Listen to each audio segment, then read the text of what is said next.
just want to go ahead and talk for a minute about the concept of gender, and just really take a minute to talk about what we mean when we say gender. It's important to mention that gender is not biologically determined, right? It's not binary. It's not, everybody does not identify as either male or female, man or woman. And even among people who do, there's tons of variations in how our gender identity shapes our perspective on the world. And then we layer on top of that gender age and race and class, nationality, religion, all these dimensions, right? And because we're navigating that world that has been structured around gender divisions and hierarchies, like white supremacy that we'll get into more and more in a couple of weeks, we are like looking at problems and solutions that are deeply entrenched in patriarchy. So we have to understand gender and approach it sometimes what will seem like a simplified manner, but that's sometimes how we carve up our world, right? That's how we carve things up. Because and how we care and show and nurture because gender does exist in society. So when I talk about mother, and I know we all have complicated relationships with our mother. Maybe we don't know our mother. Maybe we are mothers. We talk about people who mother. So just like we kind of talked about in our first lecture about the paleo figurine, today I'm going to try to compel you even more to take a second look at some of the arguments, and can we bring these ideas of the paleo into the neo, right? So now when we get into the Neolithic era, we are definitely talking about goddesses, orishas of the African continent, and the Greco-Roman goddesses, and the Sumerian gods and goddesses, and all the indigenous deities in the world. They didn't come out of a vacuum. They really started to codify and crystallize in this era. So now I'm going to share the screen. Hold on, people are still coming in. So hopefully you can see this. This is when we have real, and Alicia and Andrew, can you give me a thumbs up if you can see this map? Great, thank you. So we have this interesting conundrum to talk about today. We are now entering the realm. I'm going to make sure you mute for me, thank you. And we're now entering this realm of where you have, with the advent of these amazing human inventions like domestication, not just domestication of like sheep that might have happened around 7,000 BC, that's 9,000 years ago, or the horse that could have been domesticated maybe 6,000 years ago, or cattle and pigs 9,000 years ago. You've also got, I mean, that's really still close to the Paleolithic, isn't it? You've also got this domestication of the complex grains in different parts of here that we've been able to trace back. The other big thing that's happening around this time in this area, all around the same time, is script. Now, right now, it's not the written script, and it's not even cuneiform that we're going to see next week when we look at the Sumerian early writing systems, right, of the cuneiform tablets. We're still talking about something that's kind of like a hieroglyph, or as Mariah Gambudis, who is an archaeologist, said, a meta language. And I'm going to ask you guys to really make sure you know that term because it will be on the quiz. So essentially then, we have these questions that start to come up because it is in these very folds of these incredible discoveries, you begin to have these stories of myth and the stories of goddesses, as we're going to see when we look at the Egyptian Isis, we're going to see as we look at the Sumerian Inanna, so on and so forth.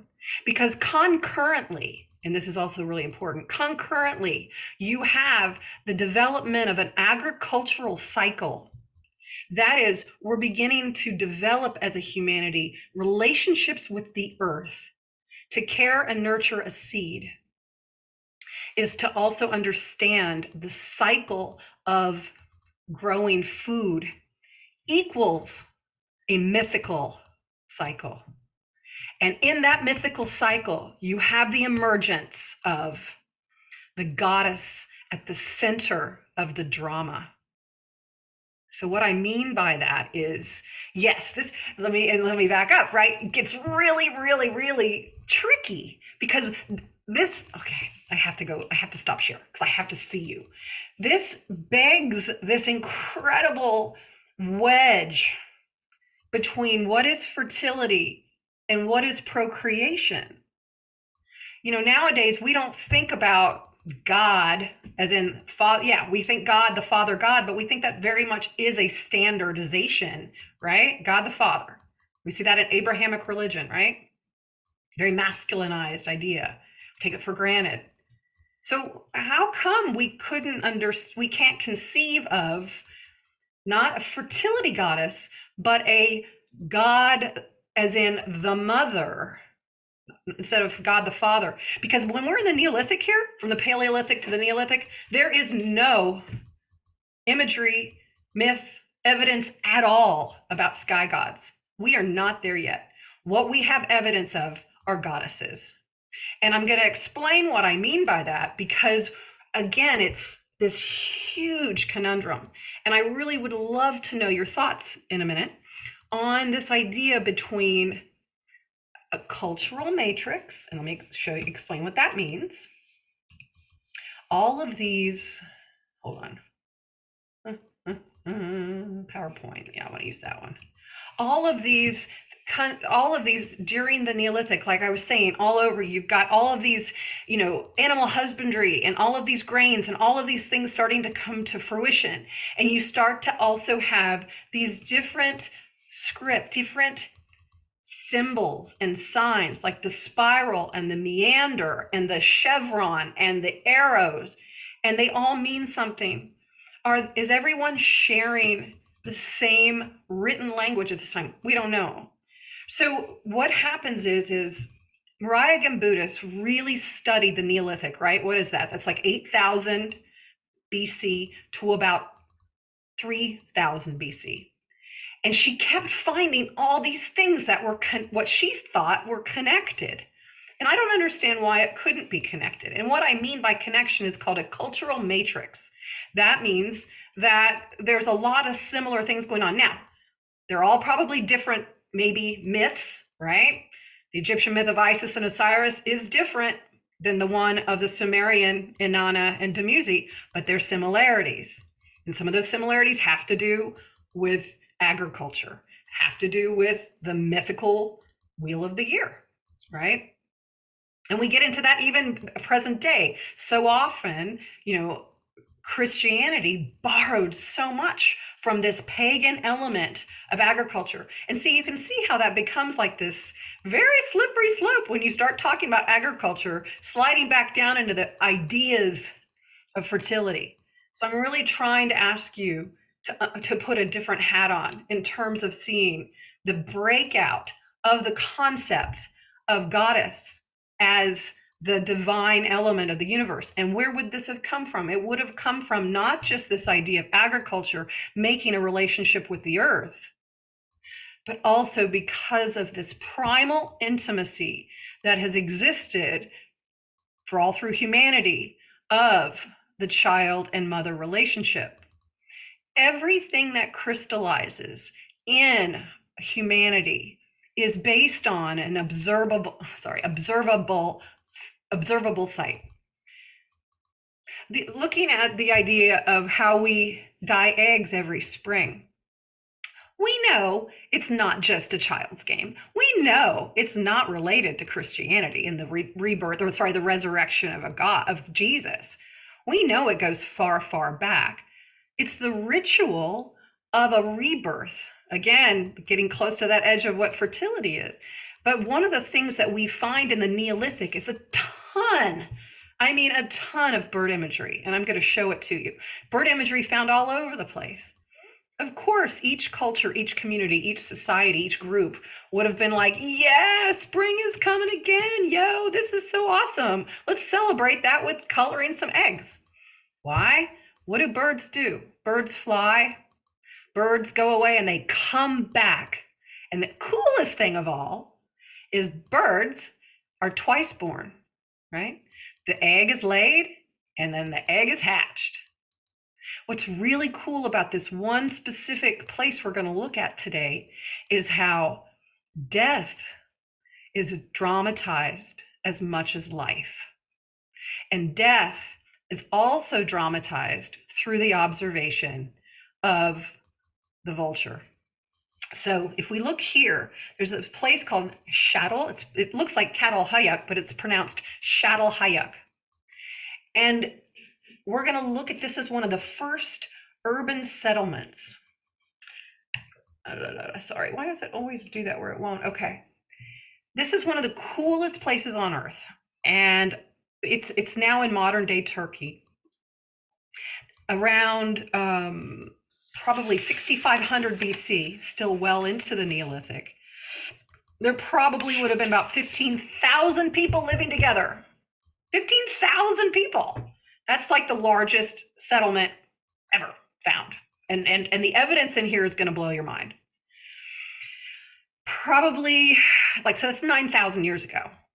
What is really cool about, I'm going to go ahead and scoot ahead real quick. What is really cool about Shattel Hayuk is this is kind of the leftovers. This is like a honeycomb thing, and it's built into a hillside in a valley. In a valley. So one of the things that scholars say is basically, oh, hold on, sorry, let me go back. Is they say what's interesting is there are no walls. There are no fortifications. It is not built on a hill. There is no wealth built in the grave sites. This is a pre-Indo-European settlement, and they think it's a religious settlement. And the main bulk of figurines that are found there are female. So what's also really cool about Shattel Hayuk is there is the way people bury their dead. This is also a very important word you need to learn called excarnation. Excarnation is a way to show that that death was dramatized, just like looking at the birds that are twice born. Death is also something that was practiced with the utmost care and sacredness. Remember, we talked about sacred ritual and understanding death in the Paleolithic. Very intentional here. In Shattel Hayuk, the bodies of the dead were left out for the vultures to eat the flesh. And when they had finished that, they would wrap the bones into a cloth, and they would bury the bones underneath the platforms of their houses. One of the reasons why we think that women are revered, we're not even talking about goddesses here, women were revered is because the elder female bones are often found under the thresholds of doorways. This begs a whole new can of worms into this idea of ancestor worship. Now, ancestor worship isn't it like, oh, please, Aunt Margaret, please, I really need a new car. It's not like that.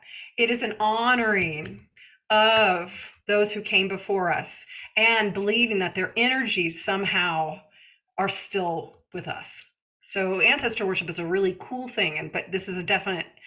The other aspect that leads scholars to believe that this might have been a matrilineal society is because of how it looks like females, the evidence of reverence for women as cloisters of families where the females lived together and women didn't leave their family to go live with men's families. And then, there's different aspects of looking at matrilineal. The other thing is that also the prestige of women in these remains, in the ruins, and as well as the dramatization of excarnation, they believe was also a cult of women as priestesses who performed these rituals. Now, when I use the word cult, boy, is that a loosely used term. When I say cult, I'm not talking like, oh, it's a cult and it's really scary and your brain's going to get brainwashed or whatever. I'm talking about this is a way of explaining a type of faith within the context of history. Got that? Okay. A lot of different ways to look at the word cult. Okay. So essentially then, going back to our share the screen, one of the biggest things about Shadal Hayak is that it has these female figurines. Oh shoot, let me go back. This is the most famous. And one of the things, like I was talking about, it dramatizes death. Well, it also really, we have these rooms, these shrines, we believe, that are in the center of Shadal Hayak, where the floor was painted red, and in the room was an oven to bake bread. I don't know about you, but I think bread is sacred. During the pandemic, all I did was bake. My daughter and I, we baked muffins and cinnamon rolls, and we just went to town because bread is, that's the god of bread is bread. So essentially, the early ideas of what they were doing with grains and transforming grains was found in the same room as possibly a birthing room. This figure was not found in a birthing room, but it's actually showing this female who's giving birth, and she's flanked by 2 lions.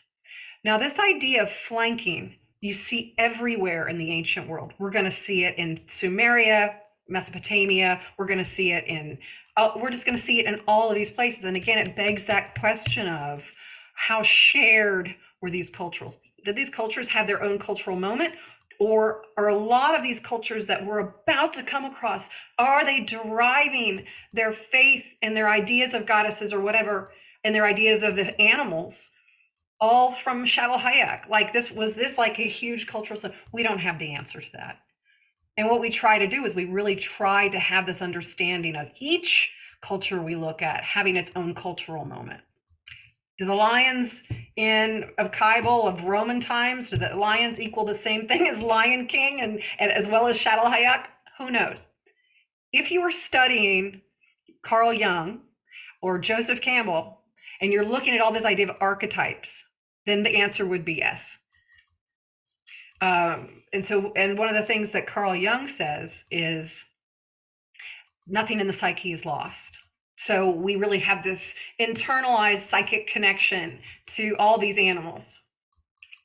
One thing I know for sure, oh, here's another one. There's been a lot of these figurines, and look, if you will, at how much it looks like an older woman's body. I hate to tell you this, I recognize myself in this body, and I don't think I would have recognized myself in it 20 years ago. So there's a lot of these forms where it shows this kind of the belly that has the apron, where the belly has started to shift into elderhood.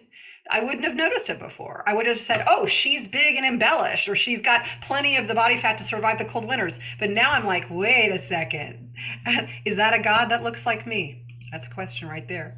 This is a recreation from the pages of the book I asked you to read. This is possibly an idea that's formulated. Now, granted, the word maiden is more, we see it more of an outdated term, granted, or we could call it the daughter or the youthful one. Another problem or conundrum that happens with Shadal Hayak is this, not just, universalizing theory, the whole modern gaze thing, but is there this idea of 3? And I'm going to come off the screen for a second. Trying to understand the ancient world. There's a theory that says the oldest concept of 3, and when I teach my Greek mythology class, I talk about this 3 thing all the time. We call it maiden, mother, crone nowadays. And what I'm about to show is there's all of this imagery of the young woman, of the motherly woman, and of the crone woman. We also have a better word for it: life giver, life taker, and life rejuvenator. And this is where things get really cool, really important here. Because there's no idea of a heaven that is distant from the earth, and I want you to commit this to memory, the earth and nature is a sacred reality. That means that underneath us is not hell. at this time period. Underneath us isn't a place where the devil rules. Isn't this funny how inverted this becomes in a couple of weeks? Underneath us is the earth that has rejuvenative properties. So the same way that humankind is learning how to nurture the seed and grow food and have these cycles that they are creating for themselves, getting away from the hunt, the climate is changing naturally so that you can grow food in the ground and nurture it and source it. You are burying your dead the same place, well, not exactly the same place, but the same place that you also grow your seeds. The earth is a sacred reality. The earth itself is heaven. The rejuvenative power of the world is in and of the earth. That is something I know from studying this for over 30 years. This is the common link. We can't agree on mother or, all of these other identities and terms. One thing we know, and I know that the word shaman is an overused term and it's whitewashed, but when we really break it down for where we can apply it, that's what this idea, when I use the word shaman, it means. It is an earth-based animistic religion that is considered the first religion, right? And we find it in spaces of the world. How do I say it again? So I'll just keep going. So the idea then is this beautiful idea of tomb and womb, and this is where the rubber hits the road, y'all. It's this idea that we have the idea of the energy of rejuvenation. Okay, we can use the word reincarnation if we want. As we're going to look at in South Asia, there's all these very well developed ideas of reincarnation, right? When we get into Indian Hindu gods and goddesses, et cetera, et cetera. So, but we still, that is a really important component we have to keep in mind. And Shadow Hayek really seems to be expressing that in how it dramatizes life and death, tomb and womb, beginning and ending. And then taking it this step further is this idea of three. Scholars kind of have a problem with the idea of three. We can't really qualify if this idea of maiden, mother, crone, life giver, life taker, like rejuvenator, if this trine pattern really existed across all of these miles. There's just a lot of argument there. So I'm going to go back to our slideshow. There's more. So this, like I said, this is the most popular, and she was found in a grain bin. Remember, trying to not get too close to the idea of fertility, but the idea then of looking at concepts of abundance. Abundance is a very human necessity, strive for, concept. Then when we're talking about nurturing the land, making a relationship with the earth, so the earth yields all of the love and energy we put into it. Right? There's a cycle there. So there's a lot of theories then of social scientists that say this is where our humanity really came into the fore. When we learned how to stay put, and we learned how to dramatize life and death, and then all the cycles of the world of animals and humans and food, and still all those patterns. There is something about that connection. This is what, the idea of the maiden, mother, crone now, this is considered a crone figurine, and it was found in a funerary frieze. Anyway, in other words, oftentimes the argument about what these figurines might have meant is where they were found in Shadow Hayek. And you got a lot of the figurines. This is, hopefully not to trigger anybody. Oftentimes when people were buried before the bones were eaten, the flesh was eaten off the bones, they were buried in the fetal position. This is what they think that it might have looked like, Shadow Hayek. I want to move us down a little bit away from Turkey and talk a little bit more really quickly, and then I'll wrap us up and we will do some breakout rooms on this idea of meta language. The other thing you see around this big circle I drew of Europe and that parts around the Mediterranean is at this time you have all of these different lines showing up on these figurines that Mariah Gambudas calls meta language. And she believes that there was a message. This is a message board, and that they are conveying certain messages. The Nile River Goddess is actually a fairly famous piece as well. The Nile River Goddess would have been current day Egypt, right? 4,000 years ago. And again, it begs this question of, do fairies and angels and like a winged woman, does it go back to this idea that's now 6,000 plus years old? I don't know the answer to that. But even though there might not have been a God in heaven, remember that at this point, it's another big important thing, the heavens and the earth were one. When we start to get into the mythologies in the next couple of weeks of the Sumerians and the Babylonians and all this other stuff, and then finally the Greeks, they are the ones that tell the story of heaven being separated from the earth. And that's when you start to see sky gods. There is a separation from those two spaces. I don't know. And it definitely gets into the whole, it's very psychological. But this idea of a female figure related to, so the idea of a zoomorphic figure and an anthropomorphic figure, right?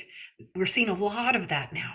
And again, trying to steer clear of fertility ideas.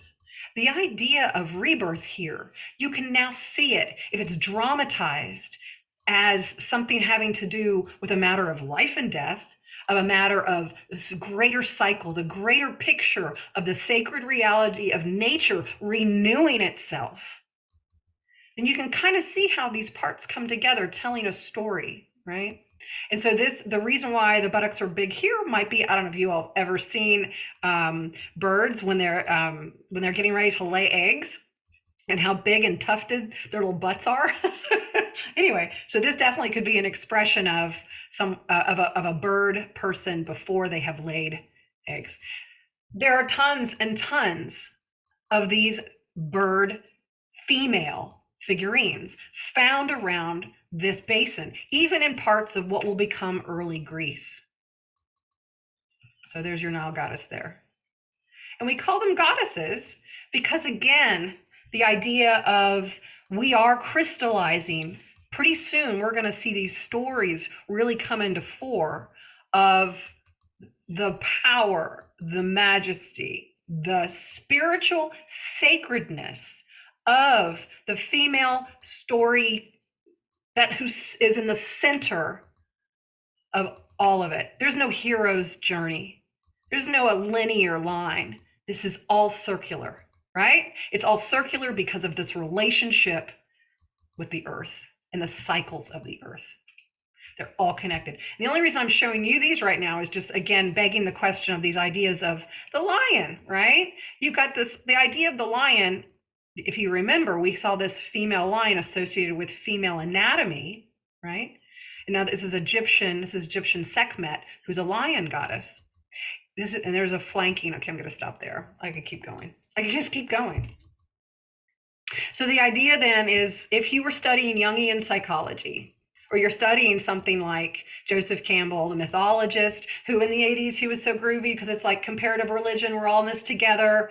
Everybody was like freaking out about Reagan and Margaret Thatcher and all the things that were happening in the world. So it was a really good time to study comparative mythology, right? But that's ahistorical.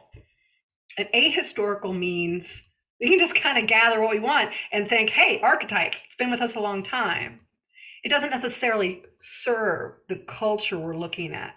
So when we get into Sumerian culture, when we get into talking about Isis and Osiris from the Egyptians, when we get into Crete, ancient Greece, we will be looking at the cultural moments of those places. But right now, everything's kind of spread out, and we're dealing with these really big philosophies.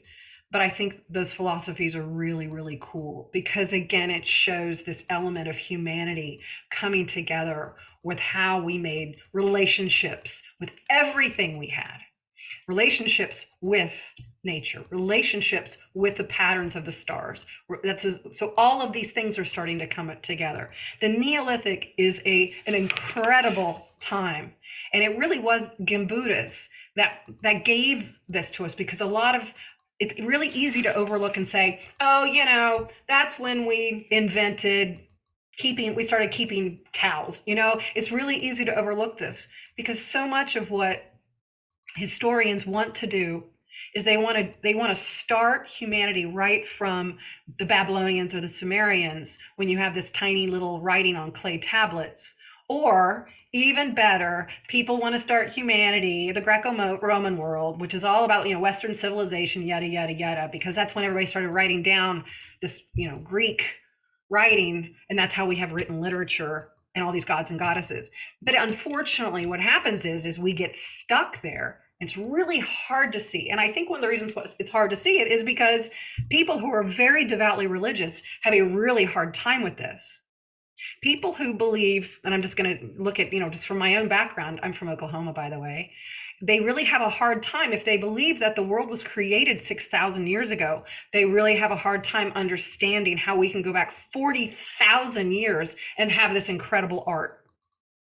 It's really hard to understand that. It's hard to put these two things together. Not to mention, you get these stories of Adam and Eve, which was written in the Iron Age around 800 to 500 BC. These are stories that were written down, but they don't necessarily reflect the beginning of humanity and what humans had to go through to develop this incredible relationship in order to grow food and survive and thrive and flourish.